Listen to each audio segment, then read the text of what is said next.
we'll come back to those in a few seconds. On the right-hand side, you'll then see who's on, and you can also post messages and questions there. And you'll see that, you know, Liam, for instance, has said, hi, guys. And then we've got a hi, good morning, and various other little bits and pieces. And then you see send a message at the bottom. If you start your message with a /Q, then that becomes a question, and that moves over to the question bar on the left-hand side of the screen. The last thing to see is that Stephen's cleverly running a little bit of third-party software showing his name, and there is in the bottom left-hand corner of each individual's a speaker with sound things, and if you click on that, you can silence somebody. So if you're fed up of hearing me, all you got to do is click on the sound in the corner. And then the last thing is there's a pair of hands, and this is just like clapping. Every time you click down there, applause. Yeah. Okey-doke. All right. So, anybody got a question for us? Anybody like to say anything? It's going to be quiet then, isn't it? Quiet day. But it started quiet last Thursday, and it went on for almost an hour and 3/4. So, Liam's coming in. Okay. I'll wait for Liam to arrive. Good morning, Liam. Morning, guys. Good morning. Morning. Sorry, just darken this down a little bit there. Anyway, good to see you and hear you again. Indeed, indeed. Another week goes by, and another few blabs have been aired. Just a question, guys, to throw at you, maybe might help somebody also, but I'm just looking at my CPU usage, and it's very high every time I seem to be on Blab. And I had the Blab last Saturday, and seemed to be a lot of technical problems of dropping out and noise in the headsets and things like that. And it really interfered with the conversation that we were trying to have. Difficult and all as that was, you know. I just wondering. I suppose I'm working off a 2009 laptop, but it was a real high-end machine at that time, and it has an SSD in it and all the rest of the moment. But it's running really high, and I'm wondering. I'm looking. I'm on Windows 7. I'm looking at my processes, and Chrome seems to be taking up a lot of stuff. But I'm not sure what it's like for you people, and any ideas around that. Do you have any? You're in Chrome, did you say? I'm in Chrome, and I suppose I naturally defaulted to Firefox last Saturday, but it didn't. The camera didn't come on. I just hadn't had to many other tabs open in Chrome. I have 3 other tabs open on another screen in Chrome. I use a. I'm currently speaking to you, and I've got at least 35, if not 40, tabs open in Chrome. Right. Okay. So that's not. I'm using a plugin called the Great Suspender. And what it does is, if you haven't been on a tab, when you can change the time, and you can set some of them so that they're not done, it actually suspends any processing on that tab. Right. So that's a Chrome extension, and I found it absolutely brilliant. It's called the Great Suspender. And if you just Google it, it'll take you to it. And I found that doing that cuts down the amount of CPU time, the amount of memory taken by Chrome. Yeah.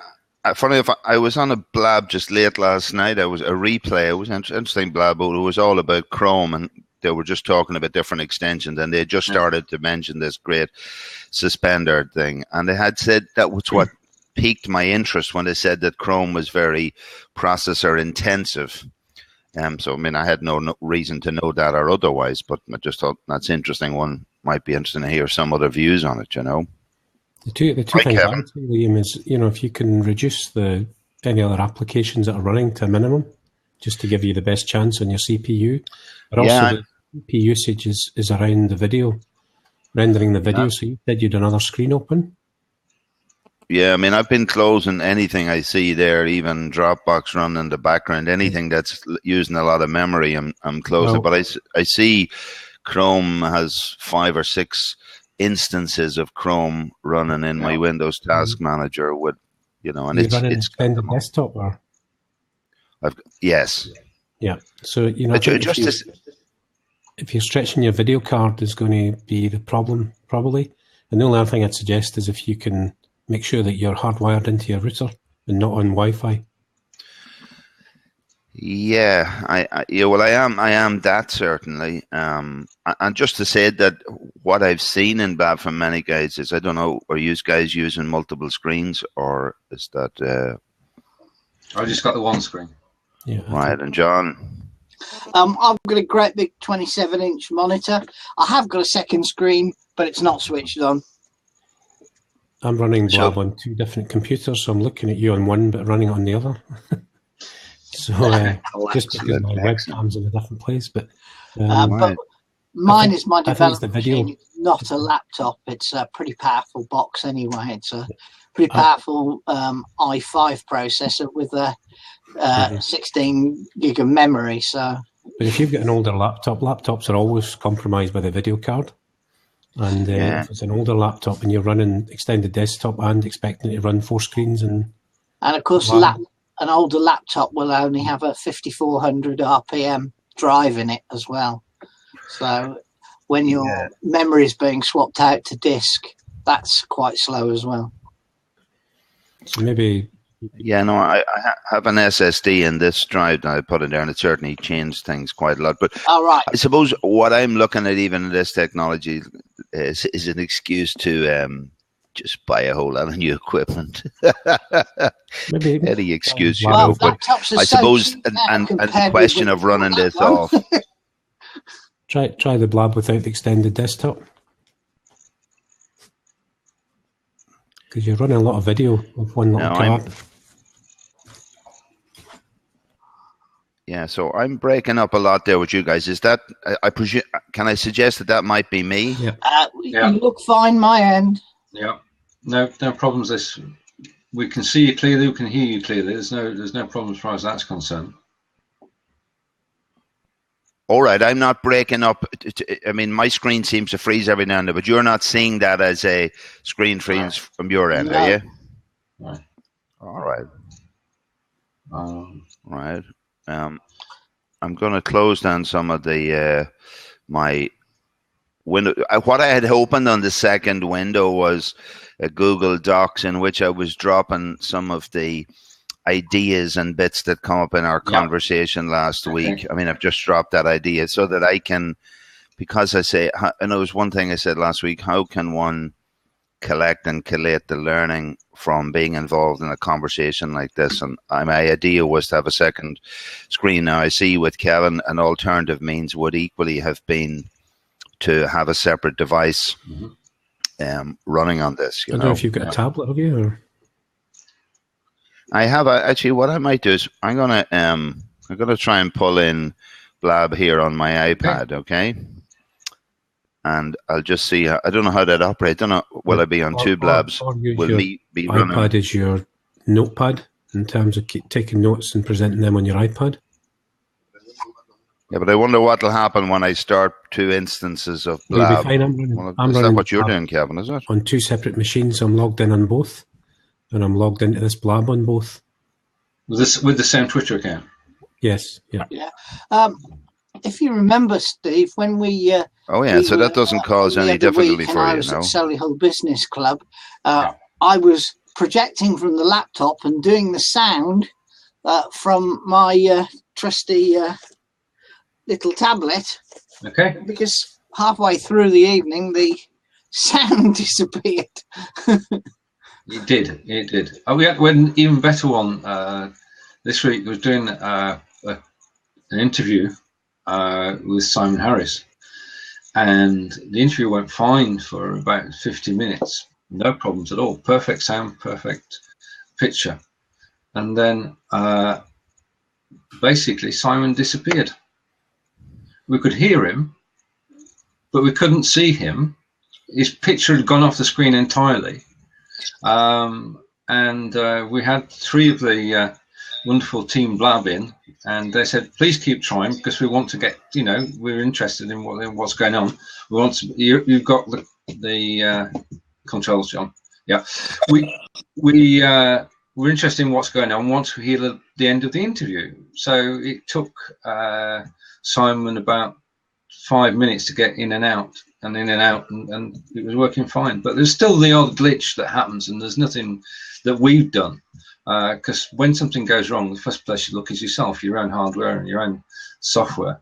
And I think at the moment we've got to go, it's 50-50. It could be Blab or it could be you, and go with Blab being the culprit first.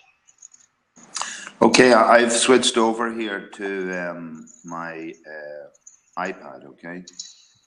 Yeah. I'll continue this. I'll just continue then the Blab dialogue with my iPad, but I can't hear you. Oh, can anyone hear me? Yes, I can. It's just the volume's low. John? Well, I'm probably deaf, but if you are there, you're extremely quiet. Yeah, you need to get turn my volume up a bit. All right. Well, of course not. I've got my volume quite low, which probably is a contributory factor. No, I've no headset or anything on at the moment. I'll just see if I can. Do I have a headset here somewhere? Just one of those phone headsets. I'll see if I can find it. Sorry, guys. Go ahead with your conversation. Okay. Don't let me interfere with it. All right. Yeah. If Stephen's the only one wearing a headset, so you can find the iPhone set with the built-in mic. That's what he needs, really. Yeah. Somewhere. I can't stick things in my ears or over my ears, so I don't possess any headphones. Right. No, the headphones I have usually are USB headphones for my laptop, Yeah, I mean these earphones are just USB, but it does stop any feedback. But you've got a super stereo system, John. That's why yours is working, and Kevin's got a brilliant sound setup too. So, yeah, but for Liam, because he's so far away from the mic on the iPad, if he uses the Apple accessory, it has the built-in microphone up here. So that's where he would get the volume if he had his little white Apple. Yeah, you go. All right, guys, you just continue your conversation, and I'll try and do whatever I can to find the device. All right. Okay. One of the things I did do this week was to make greater use of Manycam. During the interview, I've been exploring what it can do, and basically, as far as Manycam is concerned, you got effectively 4 virtual screens. And we were talking about Catalonia, and of course the first question is, where is Catalonia? And I was able to bring up a map, and people could see on the screen where it was. So it's very handy in that respect if you're trying to sort of show people, and you can just transfer out and transfer back in. And then Simon went on to discuss the birth of Spain and Catalonia, and how it all came together, and why it was now governed from Madrid. So we had to bring up a map of the complete area, showing Catalan and Castile, and he was able to explain basically the relationship between the two. And he posited the theory, which is only a theory, I'll come back now, that Christopher Columbus actually came from Catalonia and not from Italy. So he wasn't Italian, he was Catalonian. Well, it's a very interesting interview. Catalonian or Spanish? Or is that the key to the discussion? That's the key to the discussion. I mean, we take it for granted that we're in Great Britain, and Great Britain has been Great Britain for 2,000 years. Nobody's argued. Nobody's come over here and said you can't be Great Britain. Whereas in Spain didn't come into being until the 1700s. Yeah, it's not been there forever. It was the 1700s when all of the various autonomous regions were brought under one umbrella. So we learnt a lot about Catalonian history and why they want independence. Their story is very similar, well, has many similarities to Scotland. Yeah. And the Scottish independence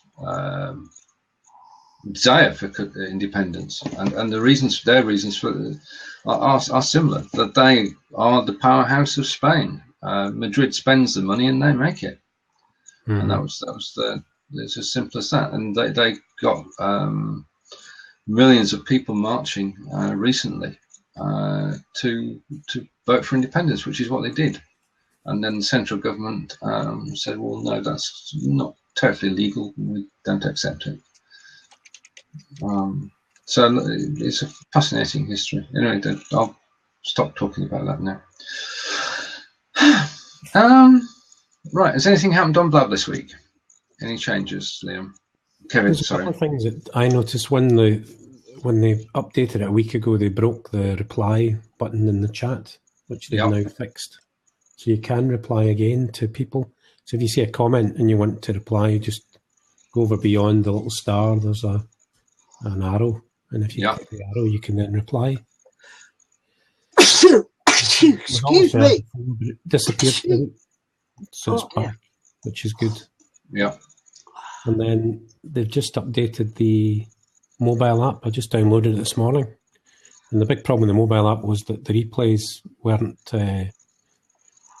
playing in the background. So if you wanted to watch a replay, you physically had to sit and watch it. Yeah. Whereas normally with podcasting and with other apps, you can shut the screen down and just listen to the audio.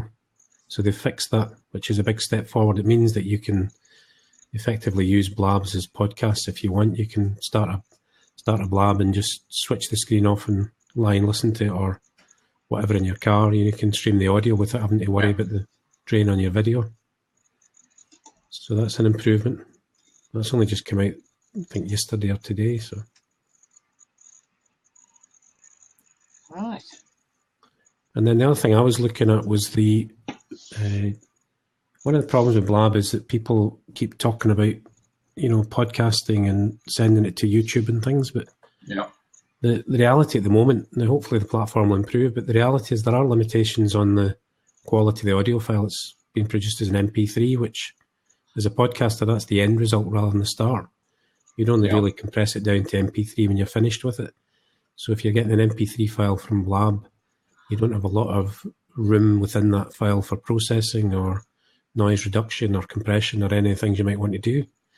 And similarly with the MP4, I've noticed, I haven't completed a Blab on a recording to see one of these MP4s, but I've noticed on YouTube when people are loading them up that they're not at very high resolution currently. Obviously we're not on HD in terms of sending our signal into Blab, so we're not getting HD out the other end.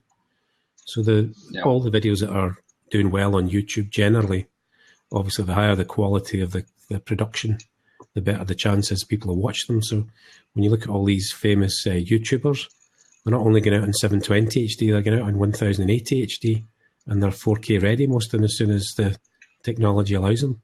Yeah. They've got proper lighting, they've got proper production standards. So I just think people are maybe a little bit naive if they think they can just fire a video to YouTube or an audio file out on a website and expect people to listen to it or watch it, because they do expect quite high standards. Now, Blab have said all along they want to improve both.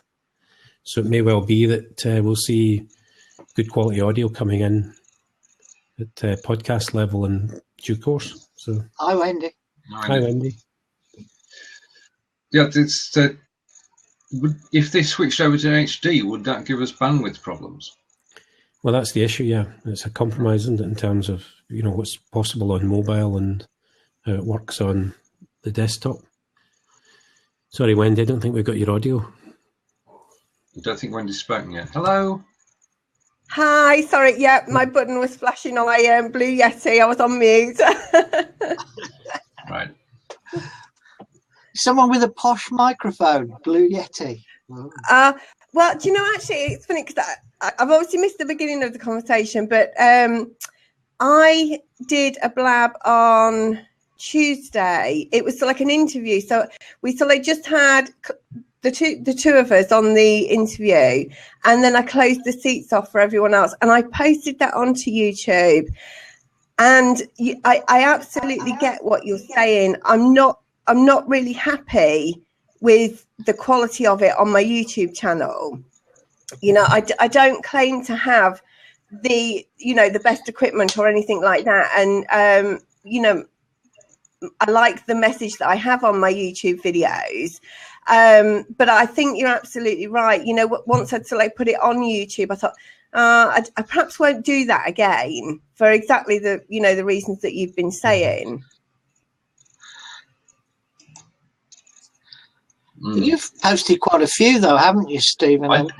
My standards are not so high. I just want people to see the content of the interview. I would, obviously, we all aim, and if the quality was better, then I would go for it. But I don't have a problem in putting out as it stands. I do want to get more and more people involved, and if we can get out there, I mean, I've got about a dozen videos now of interviews done on Blab. Now, whilst they not be perfect, they are a representation, and they are being used for marketing purposes by several of the people I've interviewed. So on that score, I agree with you that the quality could be improved. But if you've got a story to tell, and that's what these people are doing, then if the story is told, I think that the picture is secondary, providing that the sound is crystal clear, and that's one thing that does bug me, that occasionally the sound will go, and it's random. You can't do anything. You've not done anything. The sound just deteriorates, and the only thing you can do is go out and come back in again. I certainly agree with the argument that the most important thing in a video is the audio. Believe it or not, people will watch a poor video if the audio is good quality. They won't watch any video, irrespective of the quality of the picture, if the audio is bad.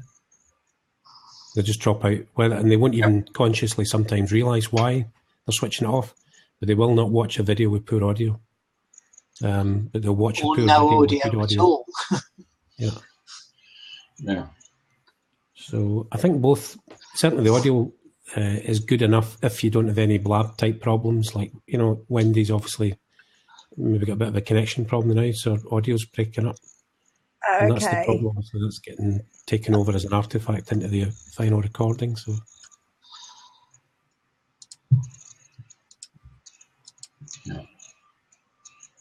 So you're moving like this to us, Wendy. Oh, okay. I mean, you just spoke, but your lips didn't move, for want of a better expression. Right. I mean, the purpose of it is to investigate problems. If you do jump out, then jump straight back in. Please don't jump straight back in. And is shut down any other apps that you might have running, or? Yeah, I mean, that's since the top of the show, since listening to yourself and Liam and John, I've closed down everything I don't need.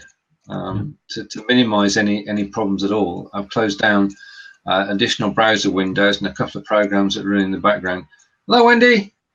Hello. Hi, is that any better? I've just closed down a couple of things I had up. Your lips are starting to move. It's not perfect yet, but it's getting better. I think maybe I had a little bit of a problem with my internet yesterday, so it may be a carry-on from that. Yeah. Are you hardwired in, Wendy, to your router? No, I'm not. I'm just on the wireless at the minute. I'll jump out for today. So I just wanted to say hi to you all, and I'll just carry on listening in. Okay. Okay, Wendy. Take care. Yeah, Wi-Fi is almost a no-no. I think, there's so many people having Wi-Fi problems trying to run multiple video screens. I mean, it's doable, but if you've got a really high processor, but you need to give yourself the very best chance, which is hardwire your laptop into your router if you can. Virtually every day I've dealt with who's had a video problem has had a Wi-Fi connection. I found I've been connected in twice via Wi-Fi and once via 4G. And the 4G was definitely better than the Wi-Fi. Yeah. Because I think the processor is running, various bits on the audio to try and avoid echo and stuff. And if you're stretching your bandwidth by using Wi-Fi, then you get that robotic. You start to get the breakdown in the video and the audio. Yeah. with you on that. I do think, machine and camera quality do make a difference. Mm-hmm. I've noticed that I'm on an external camera on this, but when I blab from my laptop with the internal camera, the quality just is nowhere near as good. Yeah, I think the built-in microphone and camera are the two obvious things to improve if you've got a laptop, because they are pretty poor. Generally, they're built to a price these days rather than quality, aren't they? Sure. And the Logitech C920 is what everybody recommends and that I deal with in terms of a camera, but the camera I'm on is C720. That's what I'm using. Can you type those numbers in the side? Yeah, I'm using the C270, which is a £15 camera. Right, okay. And 270 or 720, it's one or the other. 270. I can't read it from here. and I bought it. A compromise, I was going to buy a C920. I've already got another HD webcam, and I bought the C270 because it does 700 definition. Yeah, this just says HD 720p on it. And because Blab's such a low resolution anyway, then I thought, well, there's no benefit in buying the C920. I'm not going to use the microphone on it. Yeah. Mm-hmm. So it's more lighting that is relevant in the camera sometimes. Yeah. Well, I'm on Windows 10, and this is the internal camera and the internal mic for the machine, which is about 15 months old. Yeah. Desktop. My picture, Stephen, it's a £15 camera. Yeah. Well, I think I've got the same camera as you, so and I think it definitely makes a difference. Right, and Liam is back. Yep, I've clicked him in. Okay, very good. Okay, guys, can you hear me? Yeah, I can. Okay, so I'm just putting on. I've just put on a headphone from just a mobile phone. Yeah. So I'm just wondering, is that improved it at all? Is it in terms of sound pickup, John, particularly for you? Yeah, I can hear you fine now. No, I just think before it was so quiet I could barely hear you. So sort of my reflection on that is if I had used the iPad open mic, the difficulty for you, John, is you'd be picking up everybody else much louder. So the balance of sound for you, is that correct? You would have had to put up your volume too high and it would interfere with the others. I certainly think about a common balance between us all. I think the problem is there's no audio balancing on our end for Blab. So what Blab tries to do is balance the audio out. If you come in, Liam, and ask Steve and John and I, am I too loud?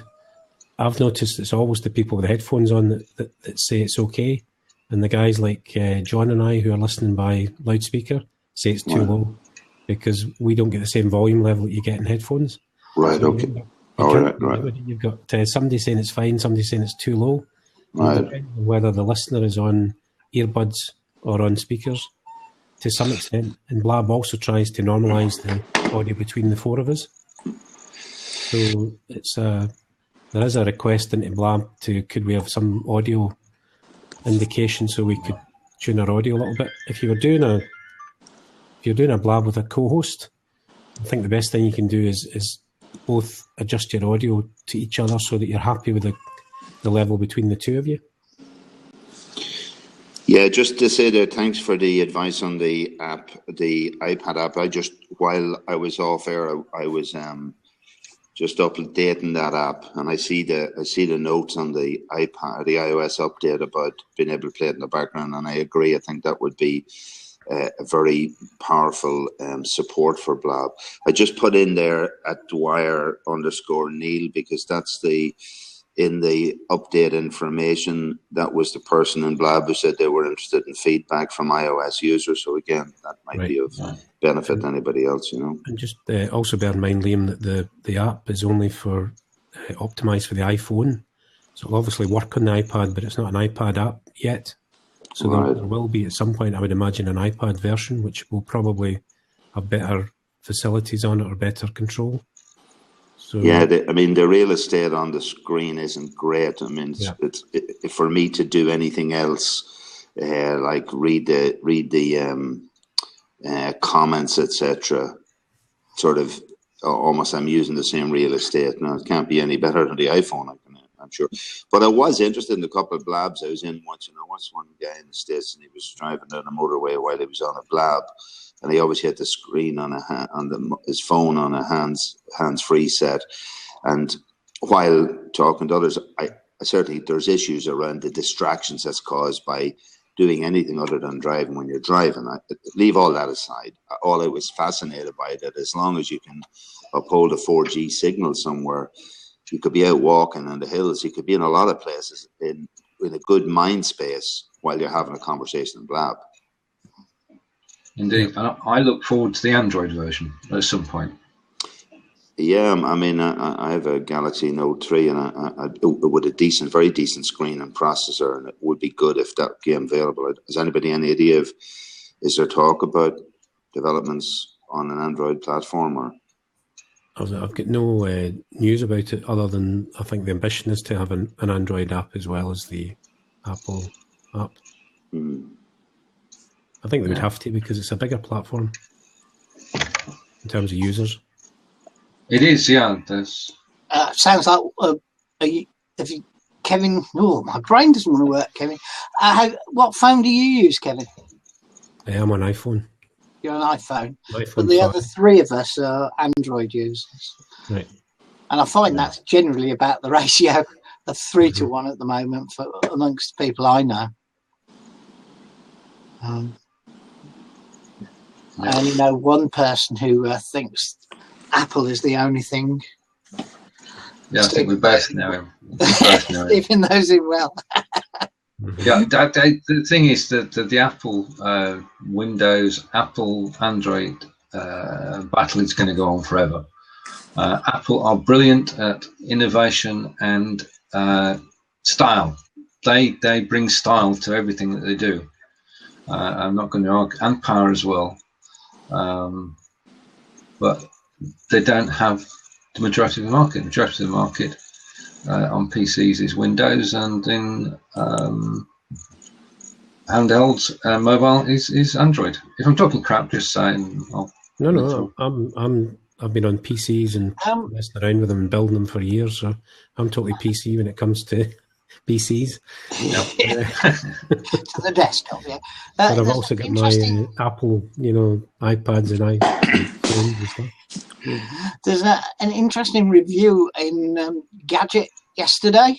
The best camera phone in the world is a Windows phone with the worst OS implementation. The 965, the new Lumia 965, has the best camera of any phone. Even beats the iPhone 6S. Right. But everything else is absolutely crap, according to the review. Apparently, Windows 10 on a phone is actually worse than the 8.1 implementation on a phone. Yeah. Whereas the Windows Surface is a hit, isn't it? Surface 3 is a hit. People love it. But the new Surface 4 Pro. Surface 4, yeah. Okay.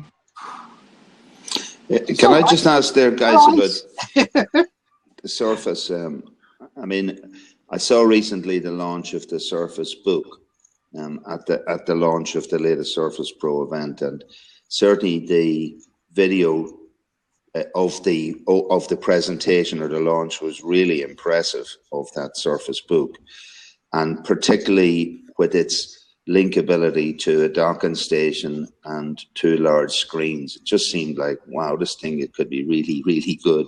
Now, I can't see it for sale physically anywhere, just in the States or anywhere at the moment. But in terms of the question I raised earlier about my interest in perhaps just regrading all the stuff I have to put some energy into this, I wondered about sort of moving to a Surface Book insofar as it gave me mobility, which the fixed machine, I think you're talking about there, Kevin, doesn't give you. But obviously with your audio material, etc. You can't just hook that around in a box with you. And I keep looking for that magical solution which you can just plug and play, walk away, have your little studio set up, but have a mobile environment as well. Any thoughts about that Surface Book, or for example, listen to you, Kevin? Yeah, I'd be very happy with the idea of rebuilding a new machine and putting a lot of stuff in it, just have access to this. I just recently purchased, I'm still waiting for delivery. You talk about cameras, the C920. I'm just looking for the the Amazon link to it, but it was on sale on Black Friday or something. Yeah. £25 sterling. It's a really good, it's a beautiful camera. The weapon of choice for virtual everybody is the C920. So yeah, so just to say to our guys, it was in at like half price or something. Yeah, so maybe there's going to be deals like that coming through, Kevin. Is that right? Yeah, no, it's definitely a good price in the last week or so, because of good. I'm just going to find a link for it if I can, guys, because it might interest on somebody, you know. So yeah, mine is definitely a C270. Yeah, so that the C270, if your ambition is just for blabbing things and you want to sit, even a say disposable camera, but it's almost like a second camera for me. Well, I paid a lot more than £15 for mine, but I did buy it about 3.5 years ago when it first came out. And that's why it's so cheap, because it's quite an old model. But if you were going to come into live streaming now, the way live streaming is going to presumably take off, I think the C920 is definitely the camera to buy. If you look for a little bit of quality, you want a built-in microphone. It's a one-off, it's a simple single solution for a lot of people. The microphone's good enough for Blab. Right, okay. The built-in microphone, yeah. Yeah, just the other thing that attracted me, Kevin, when I looked up about it, was that they said a lot of the H.264 video processing was carried out within the camera space, which takes, again, looking at the issues we talked earlier about processor load. I'm imagining that if I get this camera, which is due to come to me next week, and I just see, I'm going to send a link in there, guys. You see, it's gone up to $44.99 sterling, but still, I still think that's half the price it used to be. Yeah, yeah, and I'll just stick it in here. But my sense is it may also assist in this processor overload question that I have. I think so, because from what I've heard, the processor inside that camera is at least 2 or 3 times as good as this C270, whatever technology it's using. So I just put that link in there, guys. I mean, if someone wants to check that it actually goes to the right thing. Sorry. A few people on Blab are using it, and one of the good things is it's very good at noise rejection, the microphone, so it's unlikely you'll get any echo. All right. If you're not using earbuds. It's, if you've got it sitting on top of your laptop, in other words, it's sitting roughly where your speakers are, you're unlikely to get feedback. It's pretty good as a webcam. It's designed specifically for that purpose. So the microphone is designed with that intent that it's going to try and avoid echo. Whereas when people start upgrading to, I've forgotten the name, was it Wendy who bought the Blue Yeti? Yeah. That's a condenser microphone which will pick up a lot of sound from the environment. So it's a good sounding microphone, but disliked by many podcasters because it picks up room noise. So you've got to watch when you're using the Blue Yeti that you're definitely on earbuds, or that your speakers are turned down low, because a lot of people, when they're using the Blue Yeti, they've got it sitting between themselves and their speakers. Mm-hmm. So the sound is coming out of Blab through their speakers, hitting the Blue Yeti at the back and producing the echo, because the Blue Yeti is so sensitive. It does have some settings on it in terms of make sure the cardioid settings on, so that you're only taking the audio or the signal from the front of the microphone. Yeah, you can switch it from omnidirectional, can't you? But even then, I mean, I'm on a condenser microphone just now because I'm supposed to be doing a podcast episode, and I'm playing around with it. But condensers are much, much more difficult to manage generally than the dynamics. Just, I noted you saying there some time ago, Kevin, about your view that people will choose not to continue listen to or watch video without quality audio. I'm interested in why that might be, almost like psychoacoustically or whatever. I mean, I think, funny, if I listened to a radio documentary the other day, and it was absolutely stupendous, and I think the reasoning was because there was no vision, I had to imagine the conversation. I had to engage with I had to become part of the content of the documentary. And so I'm just interested in that. And I'm also interested, what is the extra dimension that the physicality of vision brings even to our dialogue? Well, the thing is, your ears are tuned to the human voice. So there's a chap who did some video at a conference on his iPhone, and the audio was that you could make out what the speaker was saying if you concentrated, but there was people shuffling, coughing. It was far too far away. It was off to one side. The audio was horrible. And after about 30 seconds, a minute, you almost feel tired. Your ears tune out because it's just too much effort. Whereas if you get good quality audio, all you need is a flickering screen almost and you'll watch it, because you're tuning into the content. Your ear is picking up the audio. So good quality video is very hard to do because you need to get your lighting really good. You have to invest in good quality equipment. So all I'm saying is that you don't need to worry so much about the quality of video if you have high quality audio, because people will watch it. If the content is good in terms of the audio, they actually get information they want. But if you could have fantastic HD quality video, and if you get crackly audio, people switch it off.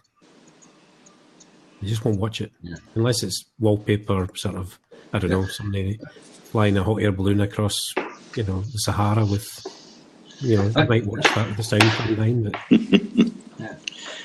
I think the simpler it is for people to access, the better. I mean, the success of Periscope and Meerkat is that you can just load the app on your phone and you're away. And the Blab doesn't take much more than that, does it? Really, it's if you were doing high quality production with you were going to repurpose afterwards, then the quality of the sound, the quality of the video would have to be better. But if it's just for people to be accessible to people, so anybody can watch it and just join in, I think that the easier it is, the better. But that's my simple view.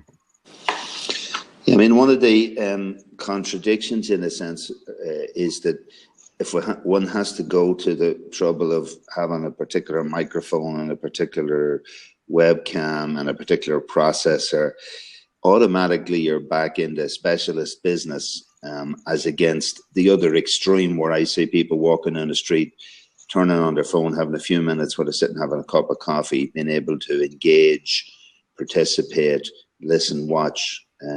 So, what I loved about Blab is, until last Saturday, I had no problems with Blab. I had no problems with it dropping out. I thought, this is an amazing thing. Right now I'm on the east coast of Ireland and I'm on a 100 megabit line, and my other house on the west coast, where I just came from the other day, I'm not bad compared to a lot of people. I am getting 5 meg download on a 4G phone, so I know I can sustain video, but I don't have a lot of headroom in terms of doing anything.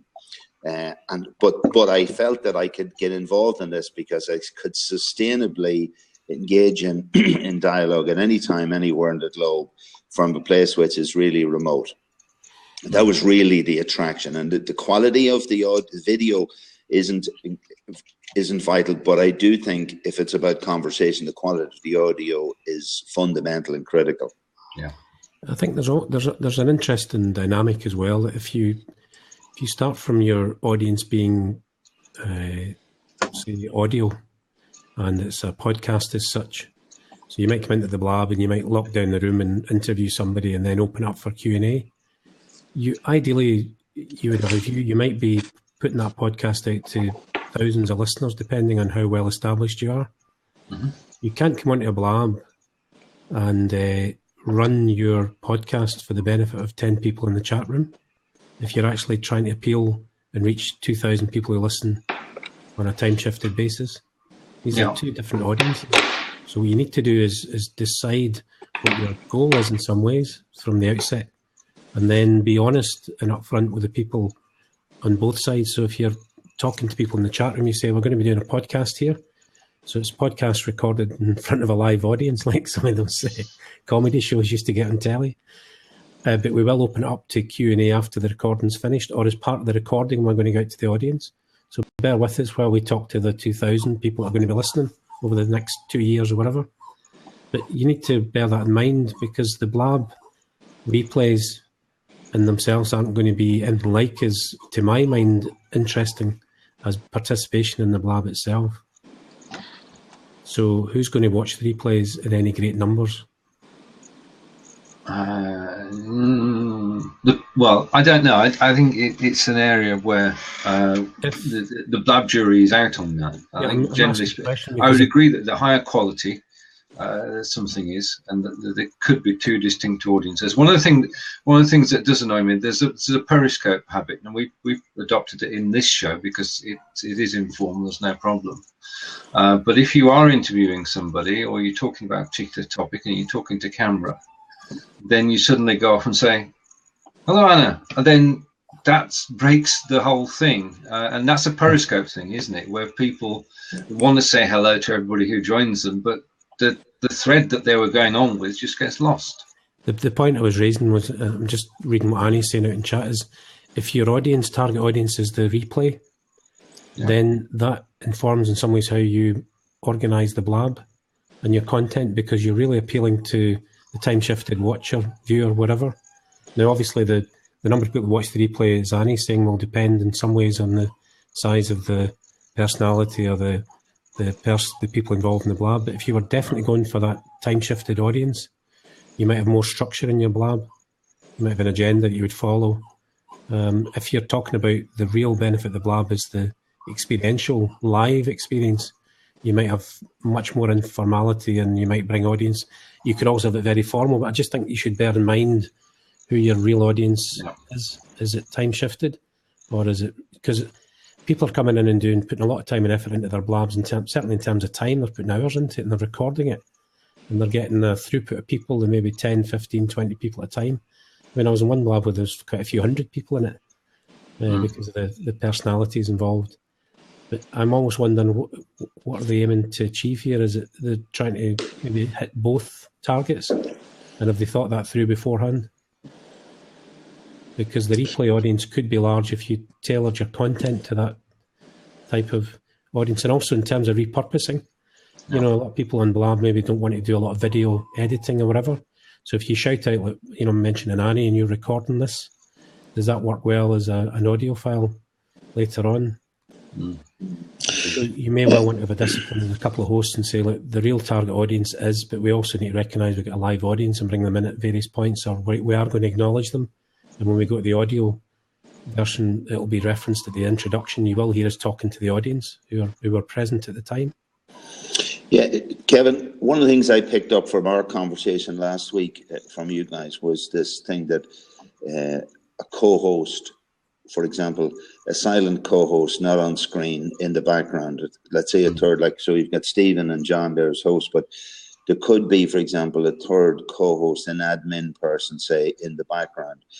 And in light of what you're just saying, my vision for that could be that person could be simply administering the dialogue in the comments section, and maybe aligning questions and telling people, look, you're up next in a minute, the way you would have on a radio program where somebody would be saying, hold on there, you'll be on in a moment or something. I think knowing that, or discovering that, was a big breakthrough for me to realize. Is I would know particularly one guy who I think would be very good at admin, and he just said, put a mic in front of me and I'd just freeze. I put a video and I'd disappear.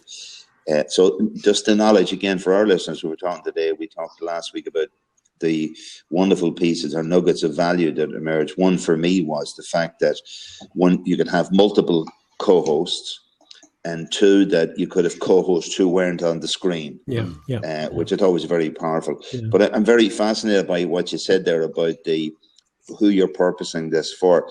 I mean, last Saturday, that was our second show, and the guy who was my co-host is somebody I've worked very comfortably with for years in radio and all the rest. But so we brought on a guy to talk about he's a guy who's doing a PhD research into men's groups, and I just thought he might give us a background of what the psychology and what's going on.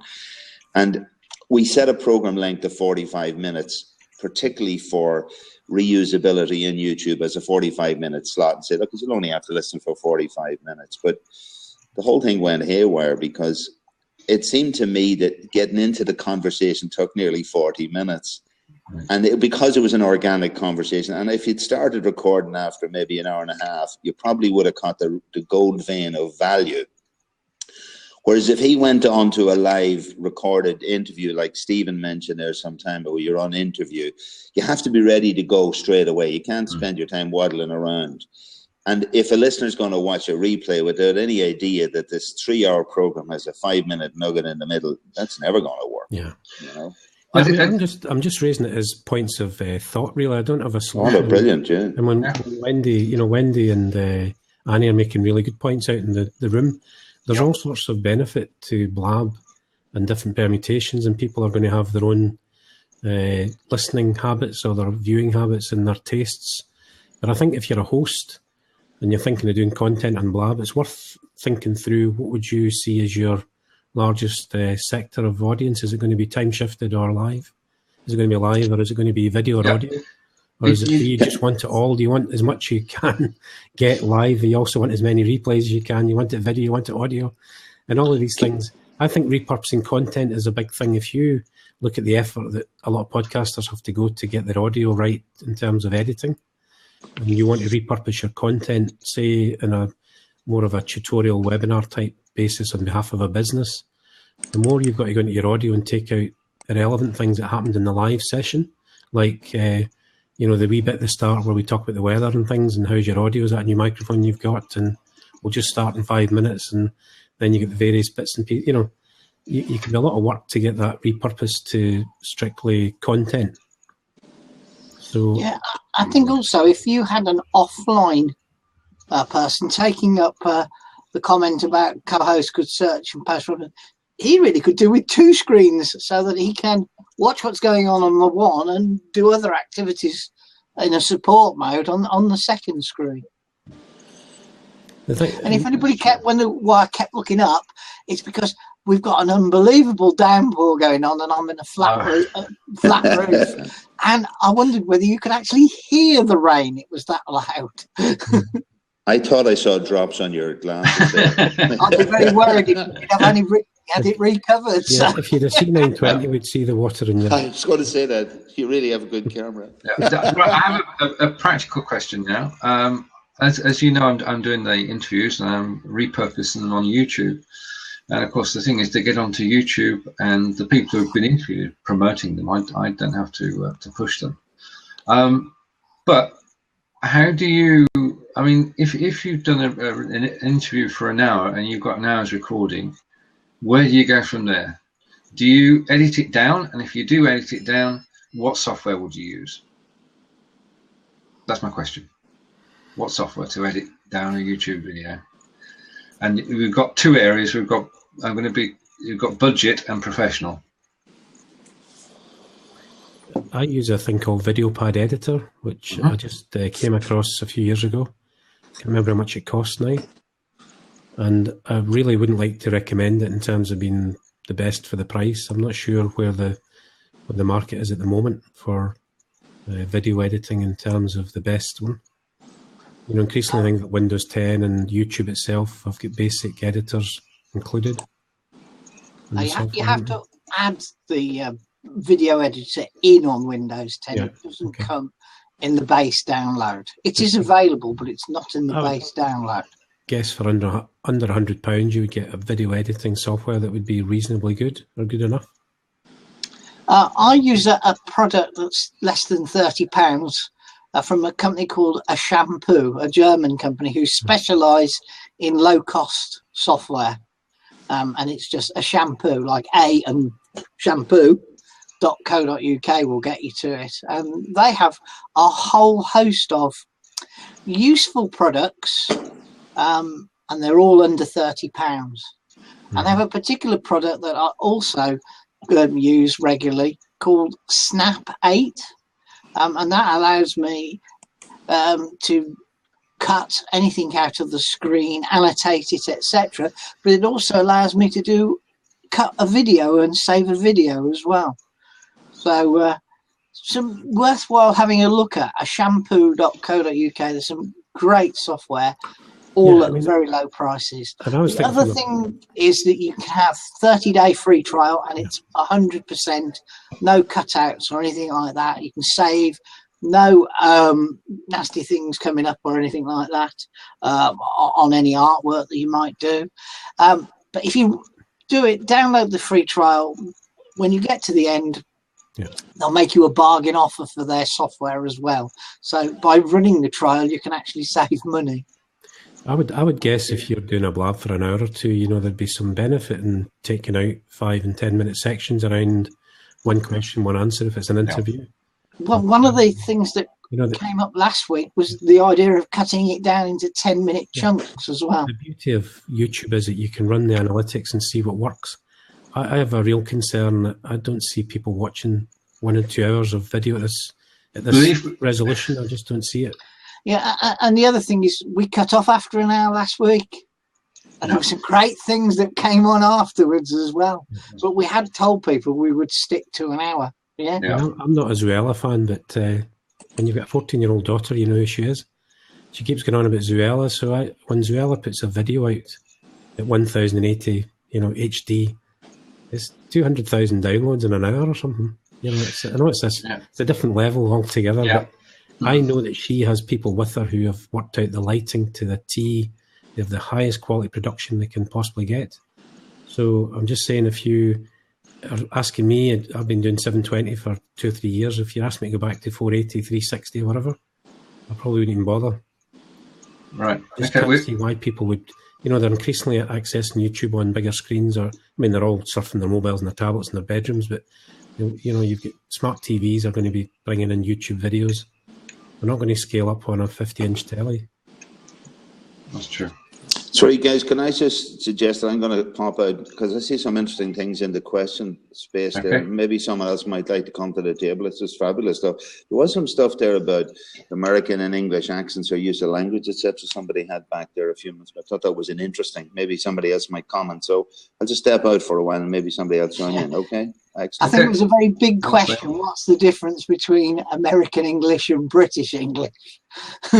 Right. We'd like to... Wendy, would you like to pop in? Then you can ask your question.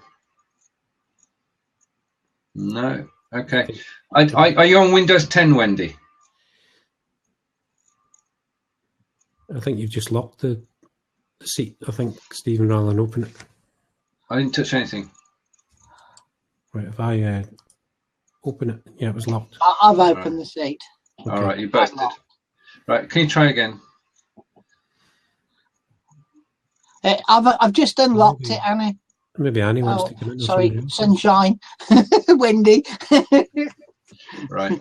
Yeah, if you Windows 10 has this beautiful tablet feature, which is next bottom left, next to Ask Me Anything, and that takes you into tablet mode, which gives you a split screen.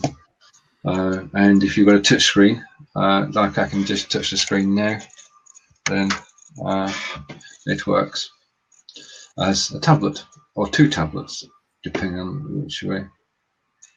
Right, what's the standard technical advice when you've got something on your computer which nobody's going to be able to diagnose? Sorry, switch it off and switch it back on again is probably the quickest advice. Control-Alt-Delete. Control-Alt-Delete, yes. Yes, that should help. We're sorry, but it's the truth, isn't it? I mean, you know, we used to do hardware support, and the number of people who didn't have their printer plugged in, not that the split screen is in that sort of area, but sometimes the easiest answer is just to try it, look for the problem later, and if you just crack on what you're doing now, Control-Alt-Delete, as John said. But I don't know, where were we? If anybody wants to pop in, you're more than welcome to do so. As nice open seat down here. Kevin and John have said. Right, okay. So we've got some help there with the editor, and it was it Screen 8? John? Sorry? The name of the one? Right, there were 2 products I was talking about. Both from a company called shampoo.co.uk. Right. Yeah. And the one is a Camtasia lookalike called Snap. 8. Right. Which is a screen grabber, etc., grabs video, etc., but is nowhere near the cost of Camtasia. And the other is an editor, and I'm afraid I can't remember its name off the top of my head. But if you go and look at their products, you'll soon see them. They're there. Yeah. Hey everyone. Hi Anna, you're right. How are you? Good. We're good. Yeah. Good. Good. Okay, so I think that we do need to edit our blabs if we are repurposing them, to be honest, because I tried to keep them the way they are for my podcast, and I tried to listen to them as a listener. And it's different because it's more informal. There are many different people. You kind of, end up doing things and saying things that you might not usually do while people are listening because it's not very clear for them. And, you end up doing some gestures which they can't catch. So, I mean, the impression is a little bit different. So what I'm doing instead is I'm kind of, warming up the audience. I'm talking, interacting with them. Then I'm locking the seats for 25 minutes or 30 minutes. Yeah. I'm recording the podcast specifically, keeping it a little bit formal, and then opening up the seats also.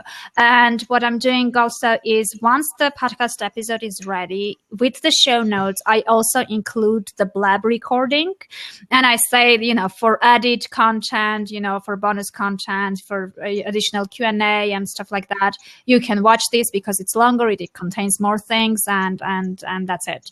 So those who want to rewatch it, fine. But at the same time, my listeners get what they are used to getting and what they are happy with.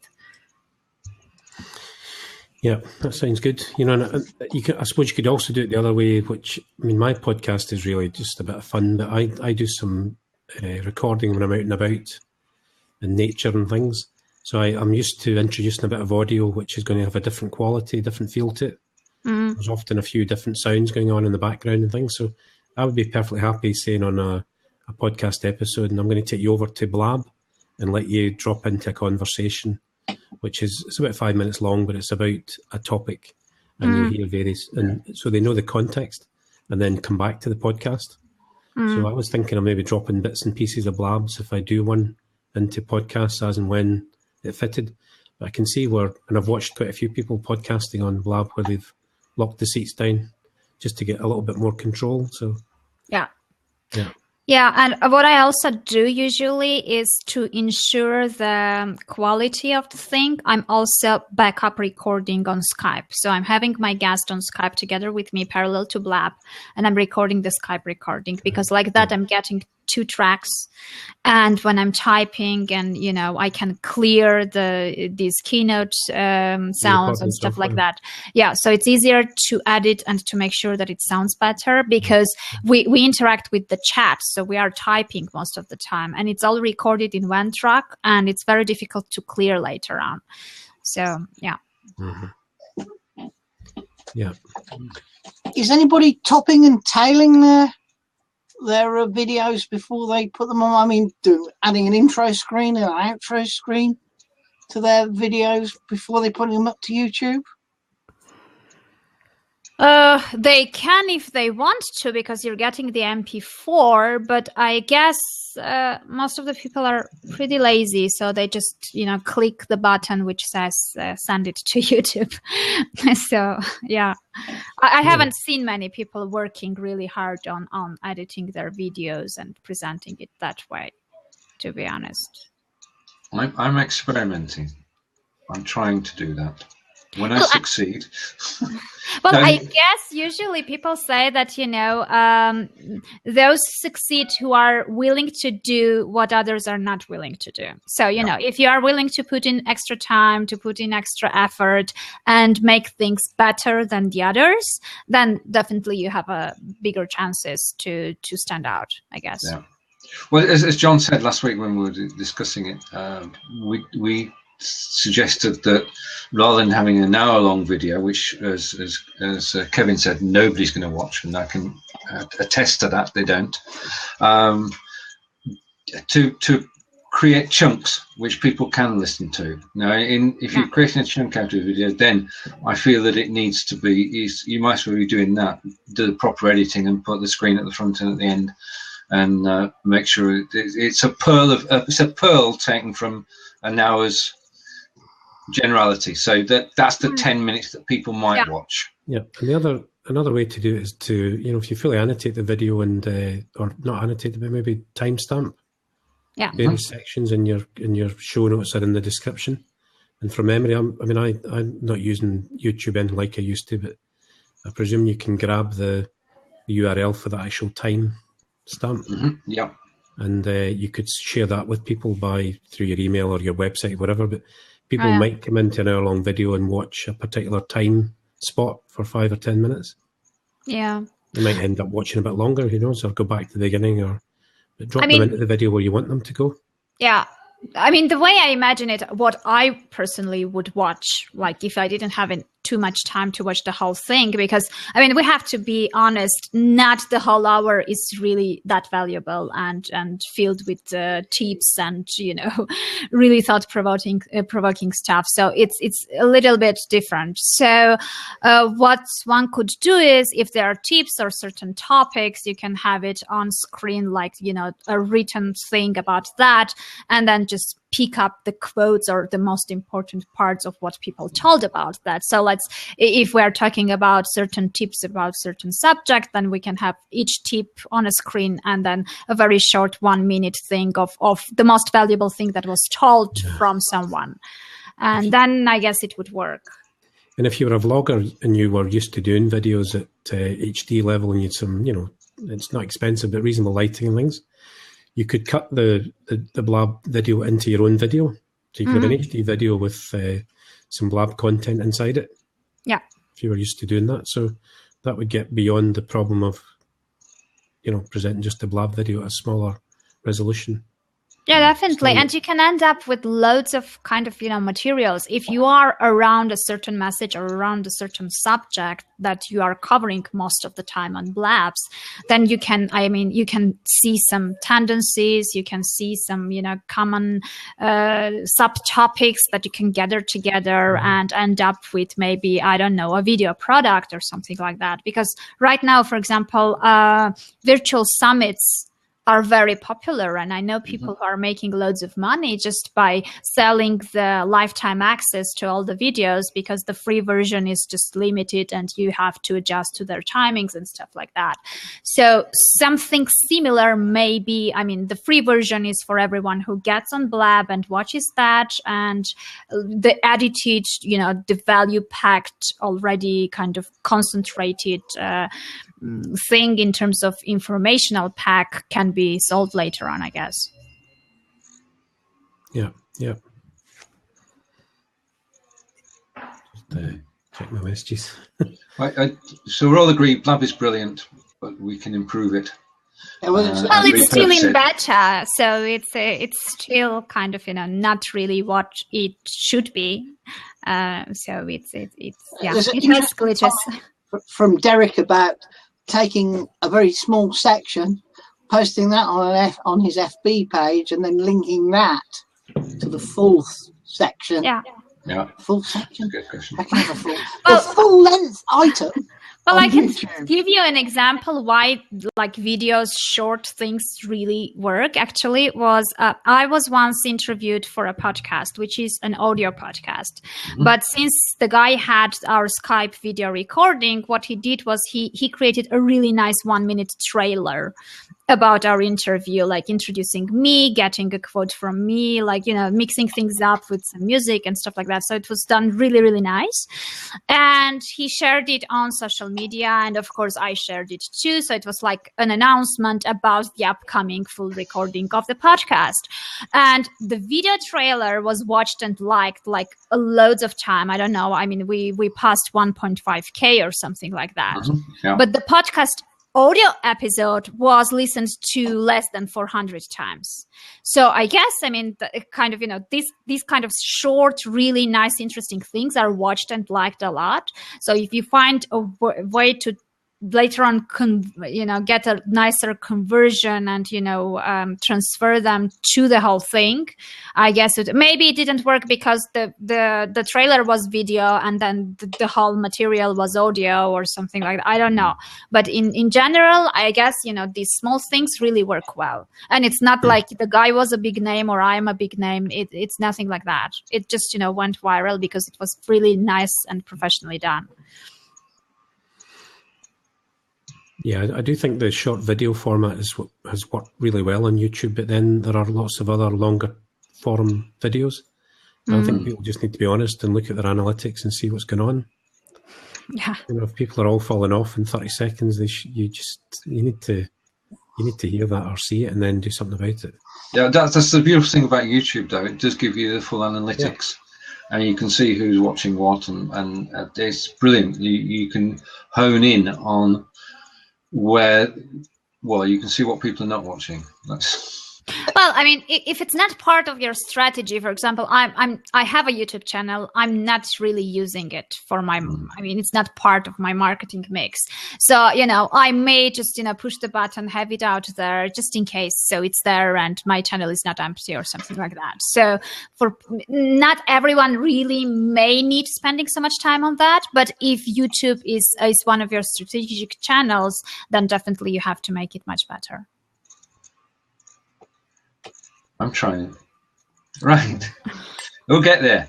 As you say, experimenting is the thing. If you put the effort in, then eventually, after 10,000 hours, you'll become an expert in anything you like. Yeah, I mean, we have to be honest. Even watching Blabs, like whenever I have free time, I'm just, getting to watch something. I mean, looking at who is on there and trying to find something interesting to watch. Good quality Blabs are so little. They aren't many. So if you end up making one, you will definitely be noticed eventually from the people who are interested in that subject, because most of the people out there are just chatting and not really, which is maybe good. I mean, maybe that's one of the way to use Blab and that's what they need from it. I'm okay with that. But if you are using it as part of your branding and marketing and, as part of your online business, then maybe that's not the exact way you should use it. Yeah, I do think the content has to improve in terms of quality, but also quantity. There's not enough sort of verticals in terms of topics and subjects. So the sort of audience out there on the front page is pretty static for the last few months. I think Stephen's regular interviews are starting to get some rather different people, though. We're starting to get some traction. I mean, the other day was, thank you, John. The other day was with Simon Harris, who has lived in Spain for over 30 years, in Catalonia for over 30 years. And we interviewed him about the background to the book, which was sort of 2,000-year history of Catalonia. And we had people enthralled because I admit it now, with 5 minutes to go, we lost video. Simon disappeared. So they were calling him back. They said, he's got to finish it. He's got to finish it. So that was obviously of interest to people. And the recording on YouTube has been watched more than the live was. So I aspire to the figures that Annie's getting with her podcasts. Mine are in the 10s, not the 100s. So I'm working my way up. And then tonight, just my little advert for tonight is that I'm having a chat with Jackie Malpass, who is a book coach. If you want to write a book, apparently you can't just sit down and do it. It'll never happen. So Jackie is a book coach who's written books, runs courses on Udemy, runs retreats in Spain for writers of non-fiction to actually get their book out, and that's what she does. And she's very good at it. We know many friends who've used her courses and her books to actually get published. So I'm looking forward to that tonight. And then I've got a blab tomorrow morning with Mr. Simon Raybould. Sorry, Dr. Simon Raybould. If he's watching this, got to get his title right. Simon is a presentations expert, and if you have to give presentations, as we all do from time to time, then there are many wrong ways to do it, and there are certainly a lot better ways to do it. And he is going to be talking about the whole area of presentations.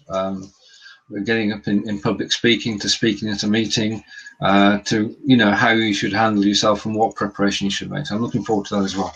So you will learn tonight. You will learn how to write your book, and tomorrow you will learn how to present your book to an audience of thousands.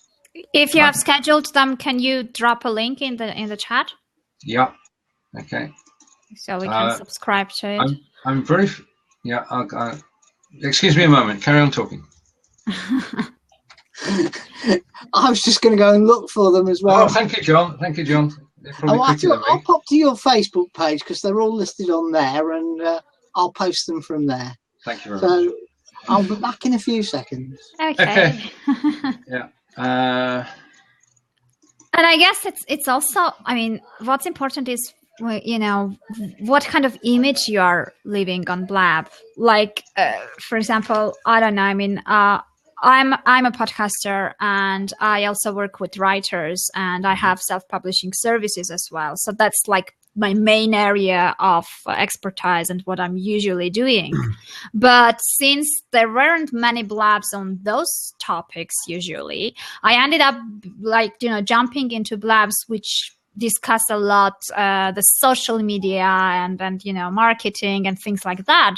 So eventually I realized that since there aren't many people from my audience on Blab, the ones who kind of matched me ended up thinking that I'm a social media expert or something like that. So they ended up coming to me asking questions about social media channels, about marketing on digital marketing and things like that. So it's really interesting how people presume what you're doing and how you're presenting yourself, and how you end up getting this image without even realizing that no matter what you say and where you are and how you present it all accumulates and ends up with a branch of yours. So it's we should be cautious about what we do. Well, yes, we should present our best face, do the best to put out a good picture. But the question that came in, if you've got a question, if you press /Q and space and the question, yeah, and then that's it. Yeah, then the question will pop out to the other side of the screen where we can take it. Yes. How do I find the people to interview? I'm always on the lookout. Basically, Jon and I have been friends for the last 10 years. In the real world as well as the networking world, but we met up on a networking site called Academy, which is a UK-based site, which does everything Facebook does now, but it was ahead of its time, and there were tens of thousands of members there. And then we gravitated towards Facebook, and we're still connected there to a group of people. So it's a group of people known about 10 years. And they all, over that period of time, have grown their businesses, and they are good at what they do. And as simple as that, I just interview people who are good at what they do. And John's got the interviews up on the screen. Jackie's and Simon's. Thank you, John. Yeah. That's brilliant. So yeah, I'm always on the lookout for people to interview. Anybody who has expertise to share and is willing to share it freely. You'll get a plug for your website or a book. If you've written a book, then that's included as well. So the commercial bit tends to come towards the end of the interview. The interview itself is on a specific topic. I've also added a third Blab, which is James Ziegler, Jim. He runs conferences, so his is perhaps worth having a watch if you're planning to get people together. So there's 3 good ones there over the next few days. Oh yeah. Well, finding interviews, I think it's not very hard in a sense that if you are in your sphere, you're interested in that, and you are involved in a certain, people like, for example, writers groups and stuff like that I am at, and self-publishing experts and stuff like that. So the ones who are interesting and do a good job, people talk about them anyway. So even if you don't know them personally, you will hear about them. You will end up having the same name coming over and over again on different occasions from different people. So it's always easy to find out who to interview. The hardest part is to get them to give you the interview. Usually, if they are really big names or if they are very popular, then usually they are a little bit preoccupied and already kind of scheduled with lots of interviews already. But yeah, it's very easy these days with the social media out there and with the websites out there to figure out whether the person is good in what he does or not. That is true. Just excuse me a moment. I'm looking for something. I'm not being. One of the things I was commenting on yesterday was, this lack of content on the front page and how it hasn't grown for some time. But I then realised that a community is growing around the vacuum almost, because everybody in Blab knows everybody. Yeah, that's very true. It should have been the launch pad for people to do their own thing. We've all ended up getting to know each other. Yeah. And we have to take into account the time difference. I mean, the peak times for the US are usually more populated, and they have more Blabs, and the audience is larger, and it's a completely different picture rather than our afternoons, which is Europe, and usually from Europe it's mainly people from the UK. Not too many from other places. So the most active people are from the US and Australia, and then later on comes Europe, with the US being the most active. But still, these are the times which are pretty low just because of that, I guess. But even then, it's still a very small number of people in comparison to other platforms. So my thought was, people like myself, rather than commenting on it, should start producing content, because there are so many people who have made the effort to try out different shows to try and get some traction on the platform. And if we just get to some sort of critical mass where there was enough content, I go through the front page numerous times, get to the bottom, I then go bottom to top to bottom. I do that too. Yes. I drop into a Blab just to get some background audio. And the assumption when I drop in is that the people the host thinks I've been waiting for their Blab for 3 weeks, and they immediately send, now if you have any questions about your marriage or your relationship, just put them in the, I'm just looking for something interesting to watch. Well, I mean, on the other hand, since it's not very big, you are competing with less people, so it's easier to stand out and to get visibility. So in that sense, if you were going to open a blog right now, imagine how harder it would be. So there's a lot of good relationships to be made because of the size of the platform. People are making easy connections with people they might find it much more difficult to do if the platform is busier. So they're getting acceleration there for sure in terms of their network. Well, it is in beta, isn't it? So they're still trying to keep bringing things back, which is good. They keep taking things away, which is a mistake most of the time. So as they're improving the site, we're benefiting. We're here as early adopters, and we get the hassle, but we also get the benefits of, as you say, building community and getting to know each other, and that's very important, because if you want help on anything, then we could call on each other. We know that because we've met, and we would help each other. Go out our way to do that.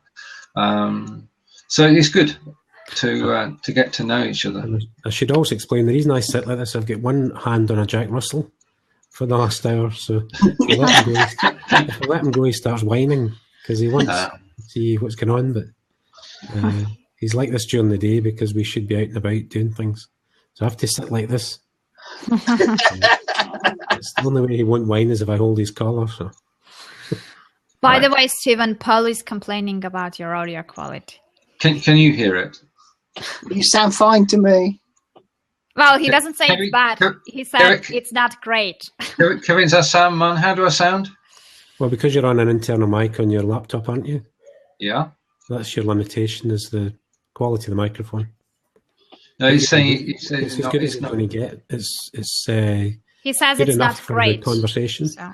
We'll have to get Angelica to buy you a C920 for Christmas. Yeah, I put it on my wish list. The C920 is quite a good option for a one-off solution for microphone and camera, because the mic is certainly a lot better than that internal mic on your laptop. Right. Okay. Yeah. I mean, when I listen on playback on YouTube, the sound is reasonable, but I'm always there to improve it. So I'll take that on board and I'll put it on my wish list, and I'll just send my wish list to Angelica, and we'll see what happens. Yeah. I think the other thing is with problems like that, the easiest thing to do is just to refresh your browser and come back in. Yeah, it's just like the IT people. Whenever you have problem with your computer, they say restart.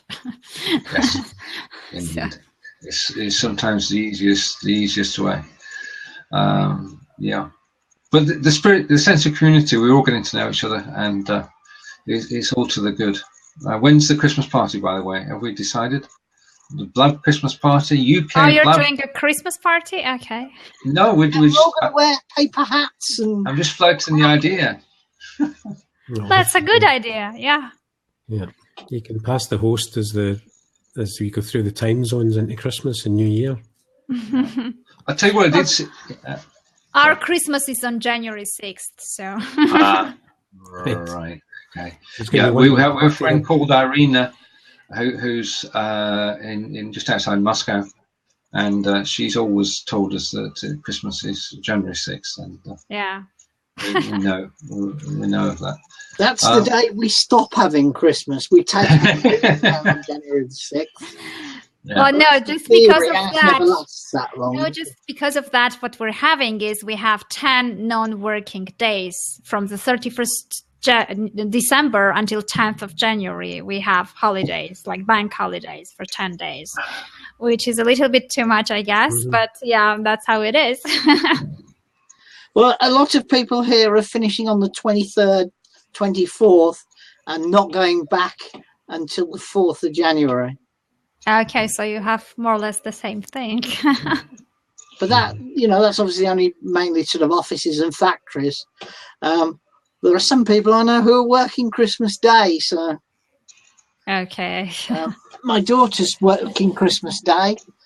She works she doesn't work there yet. She starts her new job on Monday. One of the first things they told her was she would be working Christmas Day. She's going to work in a hospital. So, yeah. Yeah. It's good. Talking. Have you got a phone ringing in the background?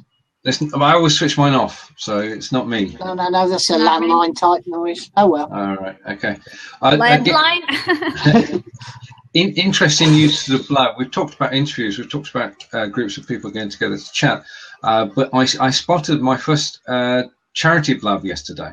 Did any of you see it? It was a 24-hour Blab raising money for a young boy who's got sickle cell disease and unfortunately cancer. And I didn't see that one, but I've seen several ones. Yeah. It's not like the first one, and they all do really great, I heard.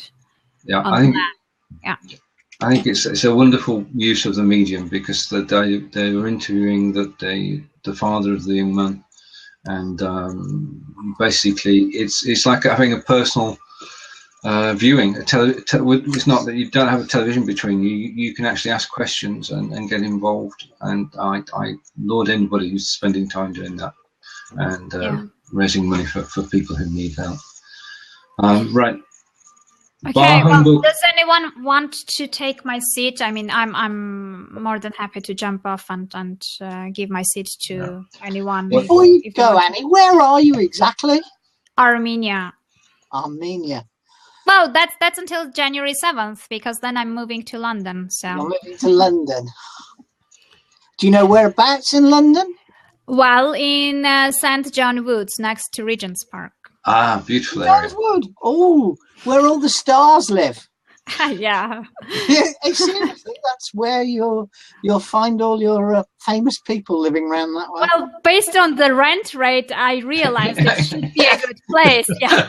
But there's no such thing as a low rent in London or 40 miles around London. So yeah, that's what I realized. It's like everything is so expensive. I decided for myself that I'm not going to calculate the exchange rate and compare it with our prices, because I may get mad and completely crazy.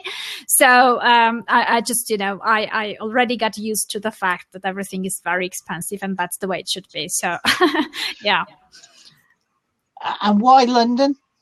Well, my husband will be studying in London Business School, so he will be studying for a year, and I don't really like and believe in long distance relationships, so we moved together with our family.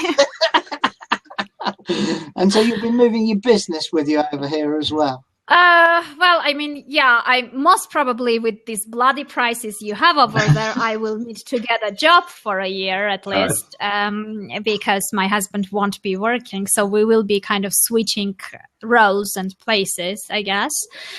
And my son is not very happy about the move. And I heard that I was told that the biggest problem would be finding a school.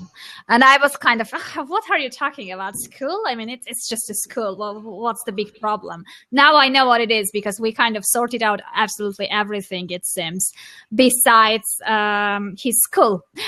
So now when I'm looking at the options and, stuff like that, it's really very problematic. Annie, the solution is that we need to set up a Blab academy, a school for all age groups, and we can have a different room for different subjects. Teachers in and save a fortune. Oh yeah, that would be so cool. Yeah, it's kind of, yeah. You can homeschool in the UK. It is legal. Yes, but on the other hand, I mean, I thought about that as like the most undesirable backup plan, to be honest. But the thing is, if I will be working full time, it would be a bit difficult to homeschool him. And it's not like he's from those super disciplined kids who adores studying by himself. So it's not it won't happen by itself. I will have to get involved and spend time with that. And the other thing is, I really want him to integrate faster, and if he's there and he's forced to talk the language and to listen to it all the time and meet kids, I think this transition will be easier for him. So that's why I'm kind of, not really about homeschooling. But on the other hand, it all depends what options we'll have. I mean, if I have a feeling that, that school is so bad and there is a place only in that school, then maybe staying home would be a better option. I don't know yet. It all depends. I mean, we can't even apply for schools until we get there. So it's something I left for later, because I obviously can't do anything from here anyway. So, yeah. And it's secondary school. That's the problem. I mean, I saw that, options with primary schools are much better, and there are more primary schools in the same area than secondary. So you end up kind of having limited options soon as he turns 12. So in the UK, primary schooling is small, and you usually get anywhere between 3 and 5 schools feeding one secondary school. Yeah, that's what I noticed. I was just watching the maps and, the options, and they looked like, there are millions of schools around, whatever, you will always end up in one. And then you're sorting them out by, taking out the primary ones. And then you end up with just 3 options in the whole map. So it's pretty challenging. And, but that's how it is. And then if you filter out the boys' schools, and if you want mixed genders, and if you filter out religious schools, then you end up with very, very few options at the end. And then you discover that some schools are called academies. Oh yeah, that's true. And then you start watching. I mean, there is some certain type of ratings, like how good the schools are based on the what they study and how they study and the discipline and stuff like that. And then it becomes even more complicated, because over here it's easier because we have state schools which follow the same system the same subjects, the same textbooks. So, like, there is no difference in general, unless, of course there are, because that in some schools teachers are a bit better than the rest, etc., etc. But in terms of quality of education, it's standardized. It's the same everywhere. We have the national curriculum here as well. So we're supposedly all taught the same thing. Oh, okay. But it don't work like that. Yeah. So I don't know. Find a school where the teachers love to teach. That's the most important thing. Oh, yeah. Which is difficult to know beforehand, right? I guess. Yeah, in any case, he's not happy, and so he's preparing himself emotionally because he knows it's going to be hard in the beginning. So now he's kind of, not to be disappointed. He's preparing himself to the fact that it's going to be hard until we see what happens. So, yeah. We'll have to do a Blab show all through January, February about how you're settling in and how the school search is going. And so first when are you coming over? January 7th. January the 7th. Oh, yeah. Well, there's one thing, you couldn't be going to a more multicultural place if you tried than London. Oh, yeah, exactly. An amazing mix of people there. Yeah, when I was going and watching the websites of the schools and the photos, I realized that it's kind of, it's not really like a typical British atmosphere there. You can't really find, I guess you can't really find anything 100% British anymore. It's right? pretty true in most large. I live near Birmingham. And we're very multicultural as well. And there are areas that are, very, very consistent of one ethnicity, if that's the right word. Yeah. I hate London, it's good for those who come, I guess. I hate London. I will do anything I can to avoid going to London. And it's not that there's anything wrong with London. I just hate there being so many people and I feel squeezed in. Well, yeah, big cities are like that. For example, I don't know, our city is not very large, so you pretty much get anywhere within half an hour max. So it's and the center, you cover it by foot, most of it. So it's very close. You don't spend too much time on the roads and stuff like that. So for me, like when a person said, "Oh, we were lucky that our school was closed," and I said, "How much?" and he said, about 25 minutes in a bus. For me, it was like, it's the other end of the city. What are you talking about? That's not, what kind of luck is that? It's very far. For us, it's very far. So like for us, walking half an hour to somewhere, it's like, oh my God, you.